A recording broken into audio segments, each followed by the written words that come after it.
Leader TV में असां पंहिंजे हिकिड़े दोस्त पंहिंजे महिरबानी पंहिंजे साईं ऐं जुगनि जुगनि खां असां कई ज़माना गॾु रहिया आहियूं, सियासतूं गॾु कयूं आहिनि, पढ़िया गॾु आहियूं। हिकु कॉलेज में हीउ मूंखां सीनियर आहे ऐं हीउ पढ़ंदो हो, मां न पढ़ंदो हुउमि, पर हीउ जेल वियो, मां जेल खां भॼी वियुसि। सो ख़ैरु हाणे हिन खां हाल वाल था वठूं, ज़िंदगी किथे पहुती, हाणे छा था कनि जनाब डॉक्टर ज़ुल्फ़कार राऊ जो। उहो त असांखे हीअ ख़बर आहे त अॼुकल्ह चरिया सिधा करण में लॻो पियो आहे, पर हाणे उन्हनि चरियनि जो साईंअ ते कहिड़ो असरु पियो आहे। अचो त साईंअ खां था ॿुधूं। ज़ुल्फ़कार राऊजा साहिबु अस्सलाम वालेकुम। वालेकुम सलाम साईं। कीअं थी ज़िंदगी लॻे? ज़िंदगी ज़बरदस्त आहे, छाकाणि त इंसानु हिन दुनिया में कंहिं मक़सद सां आयो आहे ऐं उनजे फ़र्ज़ में आहे त उन ज़िंदगी खे को मक़सदु ॾिए। तंहिंजे करे ज़िंदगी में ॾुखियाई हूंदियूं, मसइला बि हूंदा, तकलीफ़ूं हूंदियूं, पसो पेच ज़िंदगी त आहे सभु कुझु। पोइ मक़सदु छा हासिलु कयो? मक़सदु ॾिसो, कंहिं फ़र्द सां त सॼी ज़िंदगीअ ते असां डिस्कस नथा करे सघूं। न मक़सदु त वॾी ॻाल्हि आहे न, उहा फ़र्द सां त आहे बि कान। मक़सदु इंसान ज़ात माना क़ाइमु दाइमु आहे, हुनजो मक़सदु बि हलंदो रहंदो। असां जंहिं तरीक़े सां वॾा थियासीं, वधियासीं, असांजे अॻियां सुवालु सिर्फ़ु पंहिंजी कंहिं रज़ा ख़ुशी या पंहिंजी पज़िराई न हुई, छाकाणि त असां मुंड खां ई कंहिं सियासी शोर में अची वियासीं। असांजा दोस्तनि जा हल्का बि सुठा हुआ, तंहिं करे मुंहिंजे अॻियां ज़िंदगी जो मक़सदु इहो हो त मां, मुंहिंजी फैमिली ऐं मुंहिंजो वतन ऐं समूरी इंसान ज़ात, उन में मुंहिंजो कहिड़ो रोल आहे। तंहिं करे ईअं नथा चओ त को ॼमंदे ई ॼाम हुआसीं, पर नंढे लाइ खां इल्म में पियासीं, वधियासीं ऐं सिर्फ़ु इल्मु असांजो फोकस न हो, जदोजहद बि फोकस हुई। तंहिंजे करे ज़िंदगी जो घणो हिसो अॼु ताईं क़ाइमु दाइमु बि कंहिं जदोजहद खां सवाइ वांझियल न आहे, ख़ाली न आहे अॼु बि।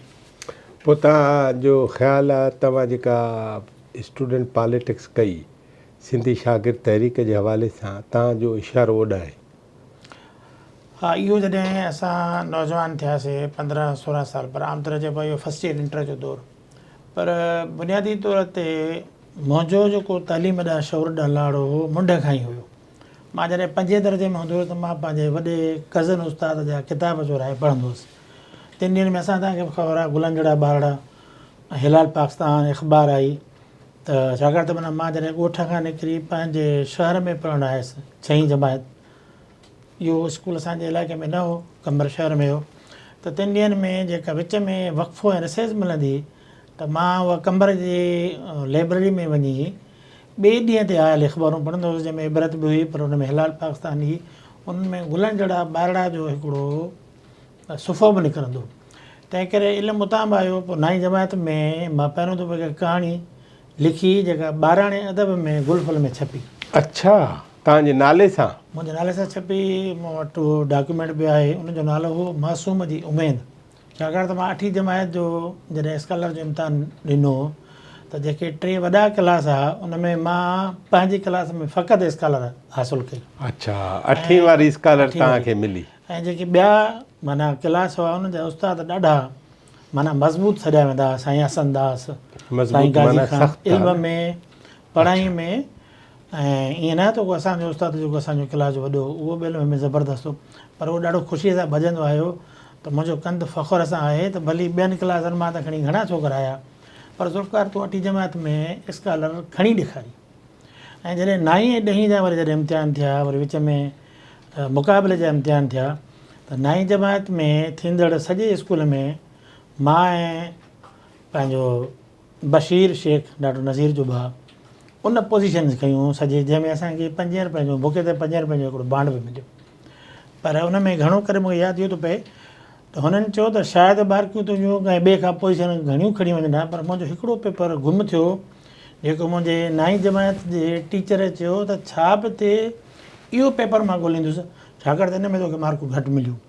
पर छाकाणि त रिज़ल्ट निकिरी चुको, पेपर पोइ ज़ाहिर थियो, उन में मूंखे पास मार्कूं मिलियलूं, जॾहिं त उहे मार्कूं 60 खां मथे बि ॿियनि। पोइ मां ॿियो नंबर आयुसि, पर उहो मूंखे बांड मिलियो। मुंहिंजे तारीख़ जो हिसो बांड निकितो न निकितो मूंखे यादि न आहे, पर हिसो ग़ालिबन कंहिं किताबनि ॾे हिन में अंदरि हुजूम में हुजे त हुजे। पोइ वरी किताब पढ़णु छॾियो त बांड बि पियो? न, किताब पढ़णु अॼु बि न छॾिया आहिनि, किताब त मुंहिंजी ज़िंदगी जो हिसो आहिनि, छाकाणि त मुंहिंजी निंड जो हिकिड़ो पहलू किताब सां गॾियल आहे। छा आहे माना किताब बि निंड कंदो आहे? तव्हां बि? जेकॾहिं मां किताब पढ़ां थो त मूंखे निंड में आसानी थिए थी। अच्छा, माना पढ़ंदे पढ़ंदे सुम्ही था पओ। ज़ाहिर आहे उहो हिकु सुकून ॾींदड़ इल्मु आहे या का नई नॉलेज आहे। मुंहिंजे ज़हन में अंदरि का साइंसी ॻाल्हि इहा आहे त किताब निंड खे मदद थो करे। इल्मु त वधाए थो पर तव्हांजी निंड खे मदद थो करे, जाॻाए नथो रुॻो। साइंसी ॻाल्हि त जाॻाईंदी बेचैन कंदी न। साइंसी ॻाल्हि जाॻाईंदी बेचैन कंदी, हुनजी हिकिड़ी हद हूंदी न। इंसान जो ज़हन आहे उहो हिकिड़ो फंक्शन कंदड़ सेल आहे, उनजो मजमू आहे, उन में तनज़ीम आहे, उनजो ढांचो आहे, उनजो पूरो पंहिंजो मरल आहे। तव्हां पढ़ंदो हलो हाणे तव्हां खाबी दुर्जी पॉलिटिक्स कई, पोइ MRD कई, पोइ जेल घणा दफ़ा वियो? उसूलन हिकिड़ो दफ़ो कुझु कलाक जॾहिं 5 जुलाई 1977 जो कू थियो ऐं ज़ियालक भुटे साहिब जो हुकूमत ख़तमु कई त 2 ॾींहंनि में हालात ख़राबु आहे। त असां पंहिंजे डिग्री कॉलेज खां रेलवे जो कंबर सफ़र कंदा हुआसीं। उते नंढड़ो हिकिड़ो मिसहैप थियो जंहिंमें असांजा ॿिया दोस्त मुख़्तियार शेख ॿिया सभु हुआ। पोइ असांखे भाई अथॉरिटी अची सभिनी खे पकिड़े रेल मां ई पकिड़े वठी वई। SP पिंजल उन्हनि ॾींहंनि में लाड़काणे जो। अच्छा, मरहूम हुयो त? मरहूम मौजूदु हो SP। बराबरि कुझु कलाक असां हफ़्से बेजा में हुआ। इक़बाल पठान हुयो, साईं उमेद अली जो पुटु, जेकॾहिं तव्हांखे कुझु यादि हुजे त। ॿिया हुआसीं थोरे टाइम लाइ, बराबरि पोइ असांखे उन मां आज़ादु थियासीं। कुझु कलाक जी हफ़्से बेजा ॼण थी। इन खां सवाइ हिकिड़ी वॾी जेका MRD जी मूवमेंट हली 1983 में, मां हुन में 20 सितंबर 1983 ते गिरफ़्तारी ॾिनी। 19 सितंबर ऐं 18 सितंबर ते हज जी ईद हुई ऐं 16 17 ते शायदि आख़िरी पेपर हो मुंहिंजो 4th ईयर जो। मां पेपर ॾिनो, ॻोठु वियुसि ऐं पार्टी जे हुकुम तहत ईद करे, ईद कंदे ई न मौजूदु हुउसि, ईद पूरी थी ॼण त हिकु साथी आयो खणी आयो त बाबा पार्टी जी तरफ़ां हुकुम आहे त तव्हां गिरफ़्तारी ॾिए। ऐं जिन हालतुनि में हुयुसि जेके मूंखे कपिड़ा पियल मां वञी MRD जी गिरफ़्तारी ॾिनी। 9 महीना लटा धोतल न हुयो या हुयो ई हिकिड़ो सिंपल हुया। ऐं ॻोठ मां हिकु सुखा हुई असांजे सोटनि जी, उनजी वेगन ते चढ़ी, मां हुनखे इतला बि न ॾिनो। अच्छा, आख़िरी टाइम ते, छाकाणि त मुंहिंजी सभु फैमिली मेंबर बि गॾा, वॾो चाचो बि हुयो, कज़न बि हुयो मुंहिंजो, अॼु जेको उन्हनि खे ॿुधायो त हलूं था ही गिरफ़्तारी ॾियणु। हिकिड़ो इम्कान हो त मुंहिंजी उमिरि नंढी हुई, वॾा मौजूदु हुआ, जे मां चवां त वञा थो गिरफ़्तारी ॾियणु, हिकु ॿियो अहिड़ो क़दम खणी वञनि। तंहिं करे आख़िरी टाइम में मां पंहिंजे कज़न खे जेको लाइब्रेरी में हाणे रिटायर आहे, लाइब्रेरी में हुयो, उनखे चयुमि त हाणे भली ॿुधाइनि, छाकाणि त मां 5 वॻे ते गिरफ़्तारी ॾींदुमि ऐं हाणे मां हली वेंदुसि त तूं मूंखे ॻोल्हे न सघंदे। पोइ कंहिं हद ते मौजूदु हुआ, पार्टी जिते असांखे विहारियो, पोइ गिरफ़्तारी ॾिनीसीं ऐं उहो वरी मां सॼो डॉक्यूमेंट बि कयो। मिसाल जंहिं ॾींहुं गिरफ़्तारी ॾिनी उन ॾींहुं खां मां लिखणु शुरू कयो। अच्छा, पहिरियां 7 ॾींहं तालके थाणे कंबर में रखियो। हिन विच में तालके थाणे कंबर में, सॉरी लाड़काणे में, हा, ऐं तहक़ीक़ कंदड़ अदारो जेके गिरफ़्तार थिया उन्हनि ॾींदा हुआ, उहे मूंसां मिलण बि आया, उहो बि मां डॉक्यूमेंट कयो। तॾहिं उते ज़िले में आहे बि हूंदी न? मूंॾे त माना ॿियो अदारो आहे, उन खां वधीक मेजर साहिबु हो, हुन सां करके बि माण्हू आर्मी जा सभिनी खां पुछंदा हुआ ठीकु आहे त भई आपने क्यों गिरफ़्तारी दी। न उते ज़िले ऐं डिवीज़न लेवल ते आर्मी जी हुई बि न, इंतज़ाम हुयो न, मतिलबु असांखे तव्हां खां पुछण आया। असांखे ॿाहिरि जी पूरे ढांचे जी ख़बर न हुई त ऑपरेट कीअं थींदो हो। हा, पर छाकाणि त तहरीक हलंदड़ हुई ऐं मुल्क में आमरियत जो राज हो त उहे पुछण आया, पर मूंसां एॾे वॾे कंहिं अणवणंदड़ तरीक़े सां पेश न आया, छाकाणि त ॻाल्हि ॿोल मुनासिब तरीक़े सां हली पई। And I was a student of 4th year मां इम्तिहान ॾिनो हो, त काफ़ी ॻाल्हि ॿोल में ॾुखियाई बि हुई, पर बहरहाल उहो बि मां डॉक्यूमेंट कयो त असांजी ॻाल्हि ॿोल कहिड़ी थी। उन खां पोइ मां लाड़काणे जे तंहिं वक़्त जे डिस्ट्रिक्ट जेल में, जेको पोइ लेडीज़ जेल थियो ऐं हाणे बि मौजूदु आहे, उन में तक़रीबन 4 महीना कुझु ॿिया असां रहियासीं। पर उन में जॾहिं गोड़ थियो त पोइ रदो बदल थींदी आहे, पोइ तमामु वॾो तइदादु वरी असांजे टाइम ते जेल भॻो, जेल टुटो अंदरि। इहो जेल भॻो? हा, इहो बि जेल भॻो, पर ॿाहिरि के न न विया। लाड़काणे ज़िले जो इहो जेल भॻो? जेल बि अंदरि भॻो, अंदरि भॻो? हा, ॿाहिरि न विया माण्हू, ॿाहिरि न विया। हा, पर ॿाहिरि ते वरी घोड़ो चौधारी सॼी पुलिस बीठी हुई ऐं माण्हू ज़ख़्मी बि थिया। ऐं उन खां तव्हां अंदरि हो त इहो कंहिं भॻो? ॾिसो, हुन में एॾो वॾो सियासी वर्करनि जो तइदादु हो, जेल नंढो हो, उन्हनि जा हक़, उन्हनि जा मसइला, उनजो राइट्स बि मौजूदु हुआ, मुलाक़ात जा इशू आहिनि, ॿिया इशू आहिनि। ज़ाहिर आहे इंतिज़ामिया हिकु सरकार जहिड़ो अदारो आहे जेको पंहिंजे तरीक़े सां हले थो, ऐं क़ैदियुनि जा हक़ बि न पॉलिटिकल क़ैदी हुआ, तंहिंजे करे हुनजे विच में कोई कंफ्लिक्ट थियणु लाज़मी अमर हो। उहो सॼी जी सॼी जेका डायरी हुई लाड़काणे जे अंदरि जेल भॼण जी तारीख़ हुनजी उहा बि मां डॉक्यूमेंट कई, पर उन दौर में रवाज इहो त इहो सभु कुझु पार्टी खे मोकिले ॾिबो, त उहे डॉक्यूमेंट उन दौर जे असां ॿाहिरि बि पार्टी जे कंहिं फोरम खे ॾिना, मूंखे ख़बर न आहे हुनजो नतीजो छा आहे। इहे लिखिया, उनखां पोइ वरी असांखे सखर सेंटर जेल कढी विया। अच्छा, लाड़काणे ज़िले में कहिड़ियूं कहिड़ियूं पार्टियूं तव्हांजे इन जेल में? इहे ज़रे घटि सभु पार्टियूं, पर कहिड़ियूं कहिड़ियूं? पीपल्स पार्टी हुई, तहरीक इस्तक़लाल जो हिकु ॿ माण्हू हुया, नेशनल डेमोक्रेटिक पार्टी जो मुर्तज़ा मुयसर, ऐं इंडियन में अमानल्ला शेख साहब, DSN जा कुझु दोस्त कंहिं ॿिए फोरम में आशिक़ गोपांगे ॿिया हुन टाइम ते मौजूदु हुआ, पर घणे खां घणा जेके पार्टी वर्कर हुआ उहे अवामी तरीक़े जा पीपल्स पार्टी जा आम माण्हू हुआ। पोइ सखर वियो? पोइ सखर असांखे सॼे वॾे ग्रुप खे वठी विया, पर इहो डिघा बि त हिते जेकॾहिं रखिबो त वरी गोड़ थींदो, ऐं गोड़ गॾियल हो हिकिड़ो, हुन में ईअं न आहे त कोई ख़ासि माण्हू जे लाइ चई सघे त भाई हिन इहो रोल अदा कयो या हिन को फॾो कयो, डिस्प्यूट थिया, हुन में टकराउ थींदो आहे। सखर सेंटर जेल में बि थियो। पोइ उते असांखे B क्लास में रखियूं, पर असांखे B क्लास जी कैटेगरी न हुई, छाकाणि त सॼो जेल भरियल हो, 5000 खां मथे कैदी आहे, थोरो घणो अंग अखर घटि वधि हुजनि, पर असांखे B क्लास में 80 खां मथे माण्हू असांजी बैरक में रहंदा हुआ, पर हुन में असां डॉक्टर्स, मेडिकल स्टूडेंट्स, ॿिया पढ़िया लिखिया माण्हू, पर असां सां वॾे खां वॾो तइदादु हो हिकिड़ो गढ़ी मीरपुर भुटे जे मुमताज़ भुटे जे ॻोठ जे माण्हुनि जो जेको 26 खां मथे उहो नंबर मुंड लिखियलु आहे, ऐं 60 खां मथे लाखाट जा, ऐं मोरे जे इलाइक़े में जेको वॾो लाखाट जो मोरे जो वॾा इंसिडेंट थिया, भान वारा यूनिस बान वारा, खमीसे बान वारा उहे हुया, ॿिया हुआ, कचे जा माण्हू हुआ, पोरियत माण्हू हुआ, वॾो हिकिड़ो जहान हो जेको असां सां गॾु हो, लॻभॻि 60 खां मथे हो।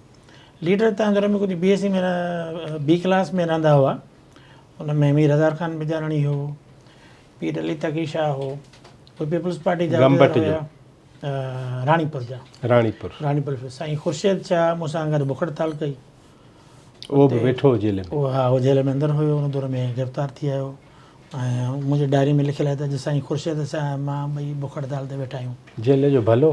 उहो ॿिनि पासनि में रहंदा हुआ, पर आम तरह पूरे जो पूरो हिकिड़ो हुयो। जाम साकी हुयो, जाम साहब उते हो? हा, यूसुफ जखरानी हुयो। अच्छा, अमानल्ला शेख साहब कुझु टाइम। जाम साकी हिकिड़े दफ़े टोटल करे असांजे B क्लास में आया, त माना दोस्तनि सां कचहरी कयूं, उन्हनि जे ख़्यालु इहो त उते आम माण्हू आहिनि, तंहिं करे मां पंहिंजी ॻाल्हि ॿोल करे सघंदुसि। पोइ असांजो कोई 8-10 खां वधीक हिकिड़ो माना अवामी तरीक़े जो सिंधी शागिर्द जो ग्रुप ॿुधे हो, पोइ असां हुन सां सुवाल जवाब कया, काफ़ी ॻाल्हि ॿोल हिकिड़े ॿिए पासे में अची वई। इन खां सवाइ बि ॿिया लीडर हुआ, ऐं मीर हज़ार ख़ान बिजारणी खे B क्लास जो स्टेटस हो। हिकिड़ी ॻाल्हि त ॿुधायो, शायदि मीर तकी शाह खे बि। MRD पूरी थी, फ़ाइदो कहिड़ो थियो? ॾिसो, इहे सवाल त माना सवाल करण त हक़ आहे कंहिंखे, एंकर खे राइट बि आहे, पर हिकु अहिड़ी जदोजहद आहे जेका माण्हुनि जी डेमोक्रेसी जे वास्ते, माण्हुनि जी राइट्स जे वास्ते थिए थी। हिकु मुल्क आहे जेको तारीख़ जे कंहिं इर्तिका जे नतीजे में वजूद वठे थो, उन वजूद में कंहिं मुल्क जो राइट त डेमोक्रेसी आहे न। डेमोक्रेसी फॉर द पीपल आहे, बाय द पीपल आहे, पर हाणे त एडवांस डिबेट इहा आहे त जेका डेमोक्रेसी अक़लियतुनि खे, मार्जिनलाइज़ कम्यूनिटी खे, जेके प्रिविलेज न आहिनि, हिकिड़ी स्ट्रगल हली, हुनजो नतीजो आयो, माण्हू सिखिया, माण्हू जदोजहद कई, हुनजे नतीजे में चूंडिजी आयल हुकूमतूं आयूं, सुठियूं बुरियूं, उहो बहस अलॻि आहे, अलॻि टॉपिक आहे, ऐं इहो हलणो आहे। इहा जदोजहद माण्हुनि जी, पंहिंजे मुल्क जे अवाम जे वास्ते, माण्हुनि जे पंहिंजे वास्ते, डेमोक्रेसी जी हुजे, पंहिंजे हक़नि जी हुजे, लाज़मी आहे। ज़ाहिर आहे पाकिस्तान हिकु अहिड़ो मुल्क आहे जंहिंमें तमामु घणा तज़ादात आहिनि। डॉक्टर साहब, 89 में, अवां जी ॻाल्हि थो कटियां, माफ़ु कजो, 89 में सोवियत यूनियन जो ख़तमु थियो जी, त फौरी तौर ते इम्प्रेशन ईअं थियो न ॼण सोशलिस्ट नज़रियो टिड़ी विछड़ी वियो, फौरी गोरबाचोफ जे हिन सॼे ओपन पॉलिसी जे करे, ग्लासनोस्ट ऐं पेरेस्ट्रोइका जे करे सोवियत यूनियन जो ख़तमु थियो, रियासतूं सभु आज़ादु थी वियूं। ॾिसो, हुन में कोई बि समाज जंहिंमें हिकिड़ा निज़ाम अचनि था, उहे वॾी हिकिड़ी ज़बरदस्त पंहिंजे नज़रे ऐं आइडियोलॉजी खे खणी ऐं तमामु माण्हुनि जी घणाईअ जे फ़ाइदे जी माना आवाम जे हिकु जहिड़नि हक़नि जे बारे में हिकिड़ा नज़रिया तारीख़ में पैदा थींदा आहिनि, नज़रिया ढरा बि थींदा आहिनि, नज़रिया शिकस्त बि खाईंदा आहिनि। पर इंसान ज़ात जी घणे खां घणी जेका तारीख़ आहे उहा ऊच नीच वारी तारीख़ आहे, तंहिंजे करे उनजे ख़िलाफ़ु हलंदड़ जदोजहद लाज़मी हलंदी। उन में जेके इल्म असांखे ॿुधाइनि था फ़लसफ़े जा, जदलिया जा, त तव्हांजा इनकलाब ईंदा, तव्हांजा रद्द इनकलाब ईंदा। तव्हांजा इनकलाब हलंदे माना समाज जे ॾाके ते नओं जहान हलंदे उहे वरी पोइ रीग्रेस रिटीट बि थियनि था। सोवियत यूनियन जो जेको ज़वाल हो या सोवियत यूनियन जो टुटणु हो, जंहिंमें उन जो जेको मुआशी निज़ाम हो, पॉलिटिकल निज़ाम हो, उहो सॼे ते असरु पियो। इन में सॼी दुनिया ते अलॻि अलॻि माना नज़र पियो। पर तमामु घणा असां तव्हां जहिड़ा माण्हू शऊर रखंदड़ उन चयो त मामले खे संजीदगी सां ॾिसो। नंबर 1 सुवालु, जेकॾहिं तव्हांखे सम्झ में नथो अचे त फ्रस्ट्रेटेड थी शिकस्त खाई सरेंडर न कयो। इन में असांखे उन दौर में छाकाणि त असांजे क़यादत में जनाब रसूल बशपली जो हो, शहीद फाज़ुल राव हो, उन्हनि जा असांखे कुझु थींदड़ फाज़िल क़त्ल थी चुको, फाज़ुल साहिबु क़त्ल थी चुको, पर उहे बहस अॻ में कंदा सोशलिज़म जे बारे में। त उन्हनि चयो त जेकॾहिं तव्हांखे सियाणे माण्हूअ जो या सियासी तरीक़ जो या इनकलाबी तरीक़ जो लीडर जो फ़र्ज़ु आहे त जेकॾहिं ॻाल्हि का सम्झ में न अचे त उनजे बारे में तव्हां एहतियात करे कुझु इंतज़ारु कयो, उनखे ॾिसो, ॿीहर ॾिसो, ईअं न त साइड करे वेही रहो। तंहिं करे रूस जे बारे में तमामु घणो उन दौर में त असां हिकिड़ो बाक़ाइदे बहस बि करायोसीं लाड़काणे में सोवियत यूनियन जे टुटण जा सबब, जंहिंमें बलियो साहिबु, डॉक्टर सिकंदर मुग़ल, डॉक्टर मुर्ज़ा शेख मरहूम, मां इहे असां सभु हुआसीं। उहा असां वटि हिकिड़ी केसेट अॼु बि डॉक्यूमेंट आहे। ऐं उन दौर में बि सिकंदर मुग़ल ज़बरदस्त बहस कयो त ही रीज़न्स आहिनि रूस जे टुटण जा। तंहिं करे इहे हिकु अहिड़ियूं हक़ीक़तूं जेके असांखे रिव्यू करणु खपे। मिसाल, जेकॾहिं असीं फ़लसफ़ो एडवांस थियो आहे त असां हुनखे रिव्यू कयूं न। सोशलिज़म जे बारे में नवां वीचार आहिनि, पोस्ट सोशलिज़म डिबेट आहे या ऐं उहा आहे, त उनखे जेकर असीं रिव्यू नथा कयूं, छाकाणि त इहो नज़रियो बि असांखे ॿुधाए थो त जेको बि समाज आहे उनखे तव्हां पंहिंजे हालतुनि तहत डायलेक्टिकली पंहिंजे हालतुनि तहत उनखे तब्दील कंदो। मिसाल, जेको यूरोप जो जागीरदारी निज़ाम आहे उहो तमामु बेरहम आहे, उनजे मुक़ाबले में एशिया जो जागीरदारी निज़ाम डिफरेंट आहे। माण्हू खे ख़बर न आहे, तारीख़ में इल्म में घणनि खे ख़बर न आहे त एशिया जो जागीरदारी निज़ाम ऐं ख़ासि तरह सां बर सग़ीर जो उहो मुग़लनि खां थोरो अॻु में, मुग़लनि खां पोइ जी पैदावार आहे। ऐं उहो इन नमूने सां नथो ऑपरेट करे जीअं यूरोप जे अंदरि जागीरदारी वेरी क्रिवल, जंहिंमें ग़ुलामी बि हुई, जंहिंमें मुसीबत हुई, जंहिंमें क़त्ल हो, जंहिंमें चर्च ऐं उन सां जेको सो गॾु हुई। तंहिंजे करे इहो जेकॾहिं कोई ईअं फ़र्क़ु बीहे त उन में सोशलिस्ट समाजवादी तारीख़ जो फ़र्ज़ु आहे त उनखे पंहिंजे हालतुनि खे ॾिसे ऐं उअं ई कन्फरंट करे जीअं समाज असांखे नज़र थो अचे। छाकाणि त असांजे जागीरदारी निज़ाम में घणा पंचायती सिस्टम बि हुआ, ऐं जेकॾहिं एॾो डिफरेंट आहे त उनखे समाजी एंगल में ॾिसो ऐं उहे स्ट्रगल कयो।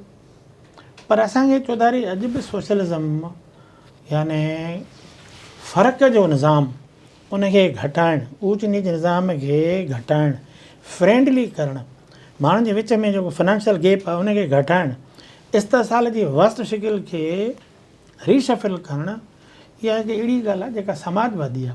ऐं इन में असांखे रिव्यू करणु खपे त सॼी दुनिया जो समाजवादी माना माण्हुनि जे अक्सरियत जे भलाई वारो निज़ाम कीअं ठाहे सघिजे थो ऐं जंग खां कीअं बची सघिजे थो।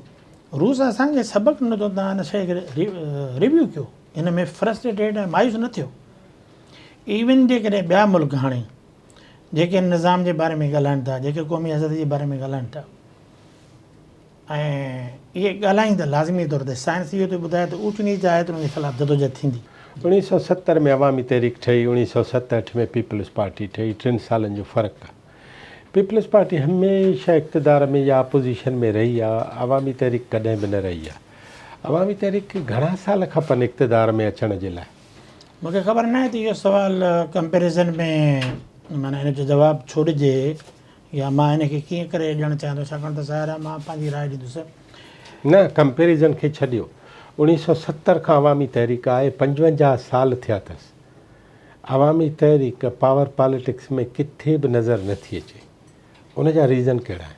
अवामी तहरीक या के बि ॿियूं जेके के बि ॿियनि खे छॾियो, रुगो अवामी तहरीक ते सवाल करे रहिया आहियो, जेकॾहिं मां मुनासिबु हुजे त मां जवाबु ॾियां। हा, अवामी तहरीक ऐं पीपल्स पार्टी, तव्हां सवालु कयो आहे त जेकॾहिं मां उहो जवाबु ॾियणु चाहियां थो। पीपल्स पार्टी जो जेको पॉलिटिकल सियासी ढांचो आहे, इक़्तिदार में अचण जो सिस्टम आहे, उनजो तनज़ीमी ढांचो आहे, उहो बिल्कुलु अलॻि आहे अवामी तहरीक खां। अवामी तहरीक पंहिंजे शुरूआती वजूद में अचण खां वठी अॻिते हलण थी, इवन हाणे ताईं बि मां चवंदुसि उहो घणो करे डोमिनेट करे थो त हिन समाज खे बदिलाइण वारी तहरीक हलाइजे। इन में घटि वधायूं कंहिं बि लेफ्ट जी या प्रोग्रेसिव तहरीक खे या वतन दोस्त तहरीक खे जेका लिबरेट थी करे मुआशरे में, उन में घटि वधायूं पवंदियूं, नज़राती सुवाल बि ईंदो। जॾहिं त इहा अवामी तहरीक सॼी दुनिया जे सोशलिस्ट ऐं समाजी जेको समाजवादी निज़ाम जो नज़रियो उन सां ई मुंसकिल सभिनी खे ख़बर आहे, इन खां तव्हां को डिनाय नथो करे सघे। ऐं उन में जेकॾहिं सॼी दुनिया में रदो बदिल अचे थी त उनजो लाथ या मथे वधणु अवामी तहरीक ते बि ईंदो। इन ॻाल्हि जे बावजूदि बि त जेकॾहिं डिक्लाइन सॼी दुनिया जे अंदरि सोशलिज़म जे निज़ाम जो थियो आहे त पोइ सियासी तहरीकूं उन में अवामी तहरीक बि मुतासिर थी हूंदी ऐं थी आहे। ऐं पाकिस्तान जी सॼी लेफ्ट मुतासिर थी आहे, कमज़ोरी पंहिंजी जॻह ते उहा लॻनि। ऐं इंडिया जूं कम्यूनिस्ट पार्टियूं बि मुतासिर थियूं आहिनि। असां त सॼी दुनिया में सॼी जेका इनकलाबी मूवमेंट आहे उन में डिक्लाइन आहे, ॾुखियाई आहे, नज़रियाती फ़र्क़ु आहे, तकलीफ़ूं आहिनि, ऐं हलंदड़ जदोजहद में असां उनखे पोइ ॾिसूं था। तंहिं करे पावर पॉलिटिक्स मूंखे ख़बर न आहे त अवामी तहरीक जेको मुंहिंजे ॼाण में न आहे त हुन जेको स्लोगन हुजे पसो पेश। हालांकि पोइ स्लोगन न हुजे हा त फाज़िल साहब, पलीजो साहब, ससी पलीजो, गुलाम कादिर, इहे उन्हनि मां आकाश अंसारी, नज़ीर शेख, अली गुल मेतलो या काज़ी गफ़ार, इहे इलेक्शननि में थोरो ई बीहनि। इलेक्शन में लेफ्ट जूं तहरीकूं बीहंदियूं न पर पावर पॉलिटिक्स आहे न।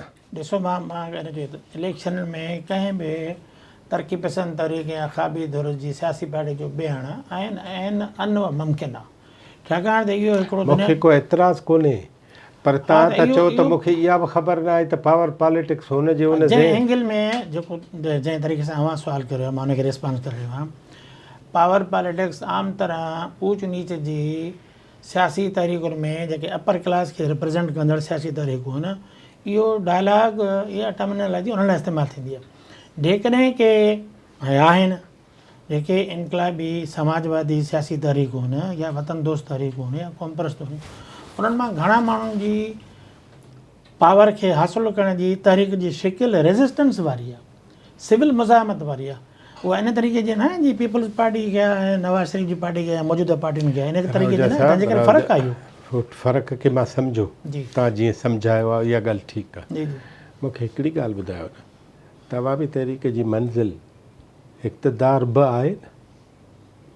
पीपल्स फ्रेंडली इक़्तिदार ऐं इक़्तिदार में फ़र्क़ु आहे न, हुनजो आहे। छाकाणि त समाज न उहो कीअं कहे, घणा साल खपंदा? जंहिं बि तरीक़े सां ॾिसो, जेकॾहिं किन मुल्कनि में, हुन में हिंदुस्तान बि अचे थो, हुन में दुनिया जूं खोड़ उहे हिंदुस्तान जे कम्युनिस्टनि त इक़्तिदार वॾे में वॾो हासिलु कयो, कुझु सूबनि में हासिलु कयो, कुझु सूबनि में हासिलु कयो कयूं न। हा ज़ाहिर आहे हुनजो उन में हुनखे हाणे बि जेके एॾा वॾा सुवाल आहिनि जेके अवामी तहरीक जेकॾहिं उअं ई करे आहे त उनखे साॻाई अचनि। मिसाल का बि लेफ्ट जी मूवमेंट पंहिंजे इलाइक़े पंहिंजे मुल्क में सियासी इक़्तिदार कीअं थी हासिलु करे, शिकिलियूं ॿ आहिनि। या त तव्हां सिविल मुज़ाहमत कयो, हिकिड़ी इल्मी ॻाल्हि था कयूं, ऐं हुन में सिविल मुज़ाहमत जा खोड़ लफ़्ज़ अचनि था त तव्हां मुज़ाहमत कंदो, छाकाणि त तव्हांजो मुख़ालिफ़ क़वतूं तव्हांखे इलेक्शन में चूंडण बि नथियूं ॾियनि, तव्हांखे बीहण नथियूं ॾियनि। हुननि जो इलेक्ट्रो जो सिस्टम ई अहिड़ो आहे, हुन में तव्हांजो अवामी तहरीक जो तजुर्बो बि थियो। जेकॾहिं उहो प्योरली ईअं जेके पावर पॉलिटिक्स कंदड़ अपर क्लास जूं सियासी पार्टियूं जेके उन वांगुरु ऑपरेट कंदी त कंहिं टाइम ते सियासी इक़्तिदार बि हासिलु कंदी, पर नतीजो छा थींदो? समाज जे अंदरि अवाम जी घणाई खे जेको वॾो फलाह बबूद जो निज़ाम आहे, जंहिंखे पीपल्स फ्रेंडली सोसाइटी चऊं था, उहा त कमु न थी सघंदी। छाकाणि त उहा पंहिंजे इक़्तिदार जे अंदरि उन ढांचे खे शिकस्त ई नथी ॾे। तंहिंजे करे इन नमूने जे इक़्तिदार जी ज़रूरत कहिड़ी आहे? अवामी तहरीक रीथिंक करे, मां एज़ अ पर्सन थो चवां, मां अहिड़ो को ज़िम्मेवार बि न आहियां हुन में, उहा रीथिंक करे त हिन समाज जे अंदरि जेको अणवणंदड़ निज़ाम आहे, दुनिया में बि आहे, रुॻो पाकिस्तान में न आहे, अणवणंदड़ निज़ाम छा आहे त उन में अवाम जे घणाई जो हिसो कंहिं न कंहिं फुलट इस्तेसाल में शामिलु आहे। उन में प्योरली गुड डेमोक्रेसी बि न आहे। उन में माण्हुनि खे आइनी जेके आइन में ॾिनल हक़ आहिनि उहे नथा मिलनि। उहे जेको प्रैक्टिसिंग जमहूरियत आहे, अमलनि जेका जमहूरियत आहे, उहा जेका चई वञे थी ऐं कंहिं हंधि ते सियासी इक़्तिदार में नारे ऐं स्लोगन में ॾिनी थी वञे। भुट्टे साहिब ॾिनो त सोशलिज़म असांजो मक़सदु आहे। उन ते असांखे अमल कंदे नज़र नथी अचे। तंहिंजे करे जेकॾहिं का पॉपुलर पुर तरीक़ा आहे, काई बि सियासी पार्टी आहे अवामी तरीक़ा, उहा माण्हुनि में उन नमूने जो कमु करे जंहिं नमूने सां माण्हुनि खे एतिरो तयारु करे त जेके जॾहिं बि हू अवामी इक़्तिदार पीपल्स इक़्तिदार हासिलु कनि त उनखे मेंटेन करे सघनि। ऐं इन रवाजी पावर प्रोडक्ट असां मेंटेन न करे सघंदा, किथे बि न थियो आहे। इवन हिंदुस्तान जी कम्युनिस्ट पार्टी जिन इलाइक़नि में खटियो त हुन खां त कांग्रेस खटे थी वञे, हाणे त BJP खटे पई। ऐं उन्हनि इन ते रिव्यू करिणो आहे, दुनिया में हिनखे रिव्यू करणु खपे त असां हिन सां इक़्तिदार सस्टेन करे सघंदासीं। हिकिड़े वारे खटे अचूं और हिकिड़े वारे हारायूं, छा थींदो हुन सां? तव्हां वटि कोई अहिड़ो मॉडल आहे जंहिंसां इक़्तिदार में अची सघो? हा, ॾिसो मॉडल्स ॿ आहिनि जेके हलंदड़ सियासी मॉडल चालू जमहूरियत में ईअं ई थींदो। उन में त तव्हांखे त अञा मौक़ो न मिलंदो, छाकाणि त जंहिं नमूने जी ताक़तवर ढांचो आहे सियासी कॾहिं मिलंदो तव्हांखे? न बि मिले, कंहिं बि पार्टी खे न बि मिले, इहो फ्रस्ट्रेशन जो सुवाल न आहे। न, पर पोइ असां रिव्यू छो थो कयूं? असां कीअं प्रेडिक्ट था कयूं त फलाणे खे इक़्तिदार, जेके हाणे इक़्तिदार जंहिं तरीक़े सां फार्म 45 ऐं 47 आया, अहिड़ो इक़्तिदार अवामी तरीक़े खपे छा? न जी, इहो न खपे त इन खां बहितर इक़्तिदार तव्हांखे कीअं मिलंदो? इन खे बहितर इक़्तिदार लाइ अवामी तरीक़े समूरियूं वतन दोस्त क़ुवतूं पंहिंजो सॼे जो सॼो सियासी ढांचो, तनज़ीम जो नज़रियाती ढांचो, अवाम में कमु करण जो ढांचो, अॼु जेका दुनिया में सभ खां वधीक एडवांस इल्मु आहे हिन जे बारे में, छाकाणि हिन जे बारे में इल्मु आहे, असांजे घणी ॼाणनि माण्हुनि खे न आहे, उहा ॿी अलॻि ॻाल्हि आहे। उन सॼे ॻाल्हि खे सम्झी अवाम में उन ई तरीक़े सां वञनि जीअं असां खोड़ ॿियनि हंधनि ते माण्हुनि खे, ख़ासि तरह सां लातिनी अमेरिका में ॿियनि हंधनि ते मोस्ट पॉपुलरली माण्हुनि में स्ट्रगल कंदे नज़र अचे थो। ऐं जेकॾहिं उहो होल्ड करे विझनि पीपल्स फ्रेंडली इक़्तिदार, ख़्यालु इहो आहे त उनखे कामयाबु बि करे ॾेखारींदा, पर उनजो ताक़त ढांचो अवाम में कमु सभु कुझु हुजे, सभिनी में, सॼे अवाम जे परतनि में हुजे। कचहरी पाण जारी रखंदासीं। जी जी। ऐं फ़िलहालु त तव्हां मूंखे आसिरो नथा ॾियो। अवामी तरीक़े जे बारे में मुंहिंजी ज़िम्मेवारी बि न आहे त मां आसिरो ॾियां थो, कॾहिं ईंदी, छाकाणि त इक़्तिदार बेसिकली अवाम जो आहे न, सियासी पार्टी उनखे। पर उहो बार बार सिंधी माण्हू पीपल्स पार्टी खे था ॾियनि न, तव्हांखे नथा ॾियनि, मूंखे नथा ॾियनि। पीपल्स पार्टी खे इक़्तिदार मिले बि थो, मिले बि थो, तव्हांखे छो नथो मिले? ज़ाहिर आहे जंहिं तरीक़े सां पीपल्स पार्टी इक़्तिदार वठे थी त उहो तव्हां न वठंदो, ॿियूं सियासी पार्टी न वठंदो, न वठंदो। ठीकु, वरी कंहिं ॿी साहित्य में कंहिं ॿिए मौज़ू ते तव्हांजी वॾी महिरबानी। इहो असांजो दोस्त, असांजो भाउ डॉक्टर ज़ुल्फ़कार राव जो सेक्रेटरिस्ट आहिनि ऐं क़ैदी बि रहिया आहिनि MRD जा, ऐं थोरा थोरा नंढा नंढा जहिड़ा झगड़ा करे, पर पोइ वॾनि खे चई त जे मां न वियुमि त पोइ तव्हां मां हिकिड़े बांह ॾेई ईंदुसि मां। पोइ हिन वॾनि चयो त इन खां बहितर आहे तूं वञु। सो हीउ अकेलो वियो ऐं जेल कटे आयो, मुड़सी सां जेल कटे आयो, ऐं साण डायरी बि हिकिड़ी खणी आयो, कोशिशि करे थो त डायरी खे छपायां। उन छपाइण खे बि मूं वांगुरु 10 साल थिया आहिनि, रावजी साहब संभरे थो। सो रावजी साहब सां वरी कंहिं ॿी साहित्य, ऐं ईअं ई असां पंहिंजे घर में बि ईअं ई ॻाल्हाईंदा आहियूं जीअं रावजी साहब सां हींअर मूं ॻाल्हायो पिए। सो लीडर TV ॾिसण जी वॾी महिरबानी। वरी कंहिं ॿिए दोस्त, कंहिं ॿिए महिमान सां ॻाल्हाईंदासीं।